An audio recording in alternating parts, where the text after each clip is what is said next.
That is the objective. We want another Taiwan. I used to talk about this a lot, and people would say, why? I mean, she's talking about Xinjiang. Who cares what's happening in the place called Xinjiang? We don't even know how it's spelled.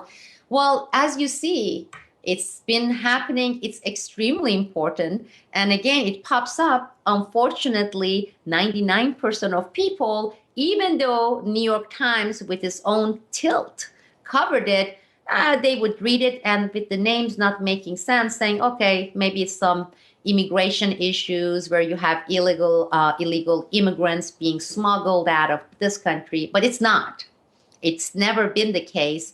A lot of these people are taken out by the operatives, Gladio operatives, in this case, most of the times by the Turks. And they are taken out, they are trained, and they are armed, and then they are sent back. Where, lo and behold, some terror events takes place, and people have no idea how did they get the guns.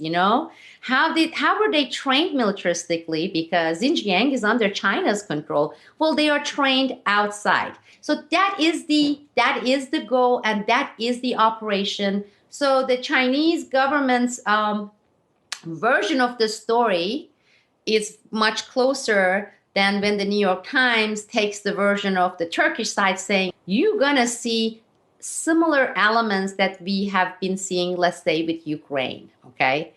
Xinjiang is going to be the next Taiwan. Okay.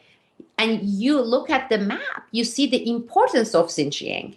That is the artery, the entry artery of energy, whether it's coming from Kazakhstan or Turkmenistan into China, whether it's natural gas or if it's oil, it has to pass. So that's why it's very important. That's why we're going to see more. And then it's going to come to the point where we're going to have someone similar to Richard Gere start giving speeches during Oscar acceptance and talk about how these, like they do it with the monks there in Tibet.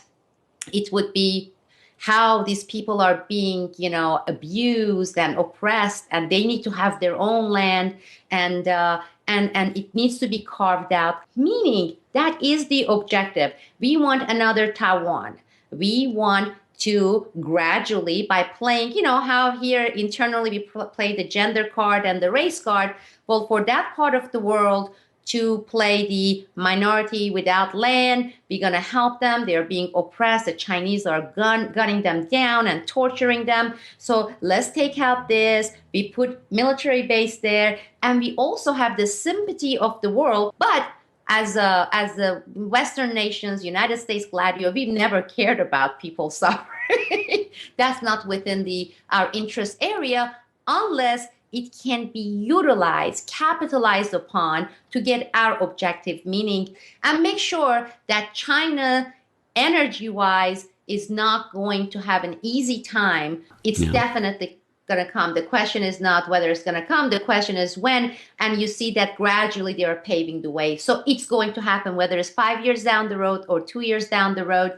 And these things heating up. And of course, Chinese are playing it very, very smart, very smart. They are just, they're incredible. They're incredible. When I keep looking at how they respond to things, how they handle it, how they are so logical in terms of business interests, this, how much we want to contain, how much we want to, have we ever heard China really loudly saying the United States is doing this? They know they have a very, very good counterintelligence, but look at their business domain and look at the relationship as business. So they are handling it very smartly, and it will be hard for the Western powers to try to throw the bait and say, okay, bite it. Okay. So even though they are doing the counter-terror, they are doing it in a very kind of self-controlled, restrained manners, because they know what the game is about. They know about the chessboard, and they are not about to bite. And they have been playing it very smart.